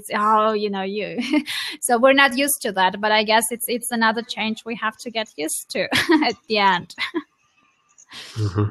Because it's very big. And that's how Moscow was. I lived there for almost a year. In Moscow, it was absolutely normal to go somewhere by metro for an hour and a half and then come back. So you were 3 hours just, getting there and most of your day is gone. So, that's how it was. And it's not very pleasant, to be honest. Yeah. But yeah, it's a change. I don't know. I guess this will be the 6th country I'm changing, and the apartment in London we found will be the 25th apartment I will be living at, and I changed 5 schools, and so I'm used to that. Yes. I'm okay. But I don't know about, my husband and my son will be experiencing it for the first time. So we'll see. I hope they will adapt, because the first time is hard. Well, we hope everything goes well. Yep, for sure. We'll see how it goes. But anyway, it's a challenge. You end up kind of, adapting. You can adapt, but there are many things that are different. So you need time to sort that out, to understand what's different and how to react to that. So there are many things that are not obvious. So, And if you want a dog, I've got a Jack Russell. Just would love to live in London. He doesn't know yet, but I'll tell him. Well, my son is negotiating with me about having a dog, so I'm sure he'll be happy about that. I'm not sure I will be at this point for now. My little Jack Russell's already got his computer chip in his passport. He's been all around Europe, so he'd be quite happy going back home with you. Oh, really? Great. Oh, yeah. I mean, and it's very different. Like the paperwork for the lease agreement and, this referencing and screening and backup documentation for me, it was like, here it's so much easier. It's like, okay, do you have the money? You pay and you stay, and that's it. And here it's like, why are you coming? What you will be doing? And will you be working? And I'm like, yes, where? And I'm like, I don't know yet. I have to find a job. So it's like, in England, there is a requirement for the landlord to check that you have the right to be in the country. Oh yeah. They wanted the scanned visa and stuff like that. That's true. So I have a couple of customers who they're a bit more than buy-to-let people. They've both got sort of 60, 70 properties, and it's a full-time job for them. And the trouble they have getting people to prove that they have the right to, but it's not the foreign people, if you'll excuse the expression, foreign people. It's the English people proving that they were born here. Yeah, getting them. They say, "Well, I'm born here. Why do I have to prove it?" Yeah, but it is a requirement of being a landlord. But it's easy. You just provide your passport, right? Yeah, but people feel insulted. That's the problem. Okay. Why do I have to give you my passport to rent a flat off you? Oh yeah. Well, it's kind of I don't know. People from countries like ours, like ex-Soviet Union countries, so to say, and countries from Eastern Europe, we all are kind of psychologically prepared to the fact that if you are going to another country, most probably you will have this extra. People looking at you with extra cautions and requiring extra documents and asking for more than usual just because you're from that type of countries. So maybe we don't feel it's fair, but we know that's how it is. So I was even told unofficially, of course, but when I studied in Brussels, Belgium, when I was graduating, I would like to stay there and work. So I was applying for a work permit and, different paperwork for that type of thing to prolong my visa and stay.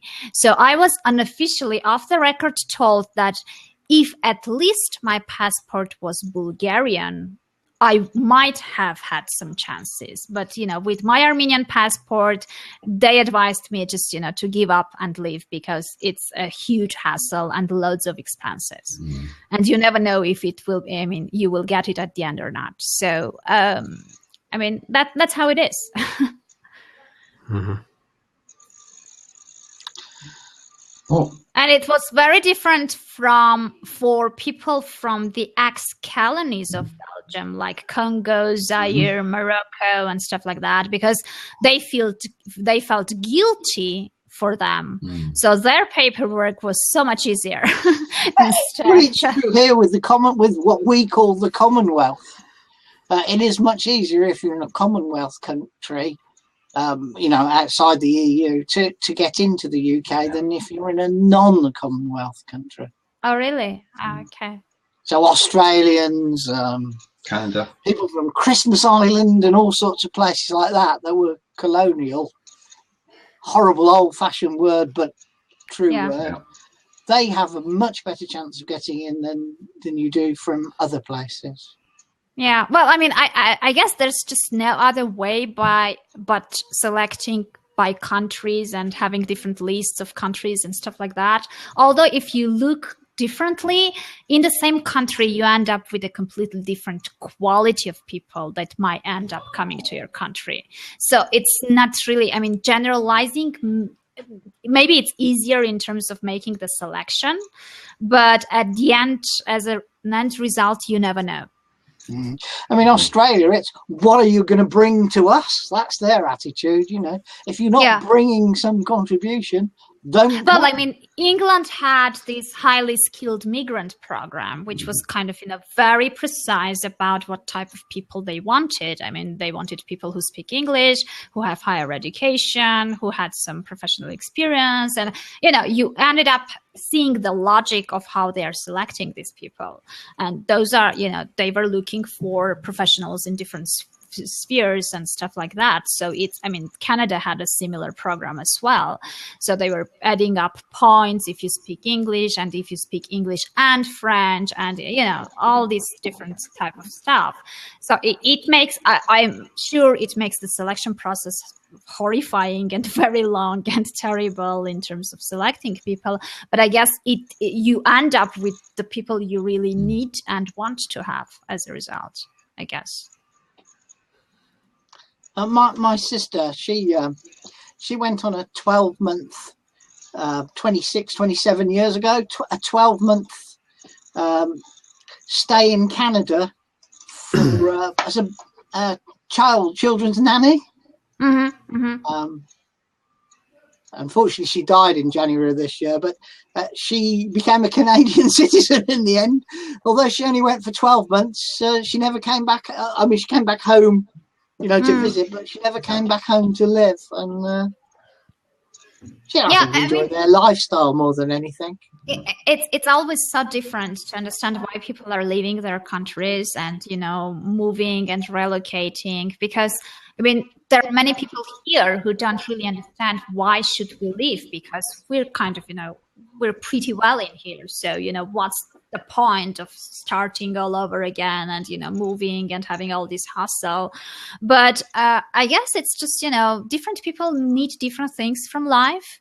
So, if you feel that something is lacking and you live only once, you want at least to try to get what you want. So, and if you can't get it in your country, then, well, too bad, but that's how it is. Then at least you won't end up thinking, what if I had the courage to, what if I tried? Cool. You've gone. Yeah. Right. I'm still here. John's still here. Kevin's still here. Right. Well, and he's frozen in time, I'm afraid. Yeah, that was and stuff like very that. Interesting half hour. And it's all about getting to know each other, which is wonderful. Are we of a mind to say after an hour and 3/4 of chatting that time's flown? And yeah, I see Steve popped in. Blackpool today. Hello. Are you there, Steve? I'm still here, yeah. No. Right, Steve. How many Steves are there? At least he spelt it correctly. You mean he's got no PH? Yeah.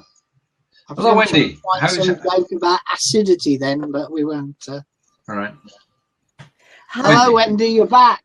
Hi. I've plugged in using the wire, so I'm not wireless anymore. So I just wanted to see if that had made a difference. It makes an amazing difference. Oh, that's so great. So I know you're looking. You're still a little bit disjointed, but nothing. Disjointed anyway. But hopefully that's made a bit of a difference anyway. Oh, definitely, yeah. You cannot believe the difference. Oh, fantastic! That's great. Yep. You're totally live. Your lips are in sync with the sound. No problems at all. Brilliant. So I know you're sort of getting ready to switch off now. So I'm not going to stay on and keep you guys. So it's been a great show. Thank you.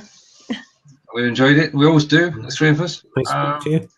And joined by. Yeah, we always aim for an hour, and the last few times it's been an hour and 3/4. But we must be doing something right for it to last that long. Yeah, absolutely. Right. Okay, Wendy. If you want to pop out now and just bring Annie back while we all say goodbye. Okay. Annie, would you like to pop in again if you got the connection back? I think it's only fitting, having spent the last 45 minutes chatting together. You're welcome, Wendy. That we should finish with the quartet that started at the top of the hour.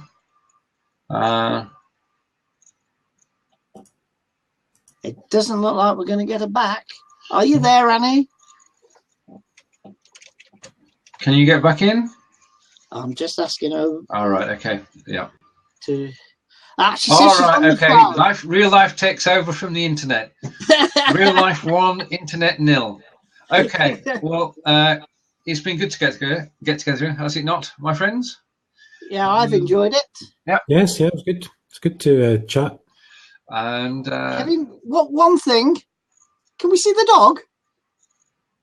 Yes, if he's for most people who know me, have seen him I already. saw you picked him up, but all we could see was just a bit of white from his back. Yeah. And this is your much travelled dog. Yeah, he's quite happy once he sees what's going on, if he can see what's going on the screens. He's used to people on Skype, so he's normally, when he hears voices on the computer, he recognises the people. So yeah, he was just whining because he could hear us all talking but couldn't see what was going on. Wanted to join in. And he has a name? Skid. Skip. Skid. Skid. With a D. Yeah. All right. He's actually very well behaved. He's brilliant. My black retriever would be yapping away like mad. No. I saw Liam had got his guitar, then I thought he was going to serenade the dog. Look, I need to get my synchronization between my chords and my voice right, just like Wendy there before I go live. But just again, thanks. I did raise a question just on the other side, which I was interested, because I've been listening on my headphones and my iPad. I have the Blab running on my laptop screen with still all the processor problems. And I've been surfing on my iPad at the same time, just looking at some musical chords. But I suppose the question I'm asking myself, maybe it's an invalid question to think about. Could I have come on screen here and then gone off to look at look at my email, for example? And I want to try that now. So I want to see if I can look at my email, but maintain the audio. Is that okay? Because I think that's another. Go for it. I'm just going to go there and look for my audio or my email now, right? So am I still in communication with you for starters? But you've dropped now to poor internet signal and you've gone to audio only. But that's rational because I've chosen. It's probably a false signal. Yeah. I've chosen to switch off my video. Yeah. Is that right, Kevin? Okay, yeah. It's an error on the. Yeah, so just let me. I just want to see if I can go on to say, look at onto surf. This is because again, we're talking about usability of this thing. So I'm actually able to know. Wow, if I could have gone to one of those links. So I'm wondering, I probably could have picked up a link off the Blab on my tablet, clicked on that, gone to gone to my browser, say Safari on my iPad, been looking at a document and have a conversation. Does that make sense? I'm trying to make sense of this myself, guys. Is that right? I always thought that men wouldn't multitask. You're amazing, Liam. Yeah, that works. I'm actually a woman in a man's body. I'm a woman in a man's body trying to become a woman again. No, see, my processor's overloaded. No, but sorry, the advantage of this, guys, is that in terms of usability, I think I said last week, one of the interests that I would have in Blab is that we could dialogue, say, about a newspaper article today that we were discussing. And it's very difficult to do that unless we can look at the article at the same time, for which I was using a second screen. Now, all of a sudden, because of the upgrade in Blab that Kevin introduced me to, I'm able to now read, say, material online about the floods in the middle of Ireland at the moment. I could have an interesting dialogue with someone else. And in fact, I'm almost saying that, wow, this iPad, even though it's an iPad Air 1 or whatever, it's much better than all these other multi-screen things in terms of usability, you know? Yeah, because it's I mean, I think the iPads and iPhones are optimized for the video that they have on board, so they usually work well. But the other thing so is, I think I've come back. My video, right. I'm back in video again. Then, isn't it? Liam, we can see you. When it comes up on the square that you're audio only, the poor internet signal underneath is an error in the software because it's just a default position. It says poor internet. It just basically means audio only. Right. Your internet connection is if you drop your camera, the software. There's a nice little interesting comment on the right. I won't say who said it, but it says that it's the tablet that's multitasking, not Liam. Well, look, that's what happened when all this automated machinery started happening in houses, when all of the food processors and all the dishwashers came in. Suddenly, maybe people thought they were multitasking. Anyway, not much use in multitasking if I can't get the basics right, you know. But just to say again, guys, I've really enjoyed the dialogue and the conversation, Stephen. I'm very interested in those interviews that you're going to have, and thanks, Jon, for putting the links up. And I presume, are you doing this at the same time next week again? That's the scheduled base, is it? Okay, so look at again from my point of view, I'm delighted at all times. Super conversation. Okay, so thanks very much. I'll duck out there. Maybe someone else. All right. Sorry. 6 o'clock tonight to see. Yeah, I'll have a look. Jackie, absolutely. and I'm wondering whether Stephen will get her to show her knees. No, we won't. No, we're doing top half only. She's been in the wars. She's been in the wars, and she'll be drinking a cup of tea, possibly something strong. Jackie drink tea? Yes, we've been totally right. Anyway, I think it's reaching the midday hour. We've beaten our record. We've been on air since 10. We're back again next Thursday at 10, and it's a big thank you to everyone who's tuned in. Especially those that haven't identified themselves. Please feel free to come and join us a bit more fully next time. Yeah, we don't bite. Honest. Just sign in with Twitter. That's all you need to do, and you can ask us questions. And we don't push anybody to go live on air. We're grateful that people do join us on camera, but you can just listen in to our chatter. And it's been quite a wide-ranging conversation this morning. We've sorted out quite a few things, learned of new things, learned more about each other, and we're just glad that Blab is around. So it's goodbye from me. And goodbye from him. Goodbye from me. Right. Okay. And him. Okay.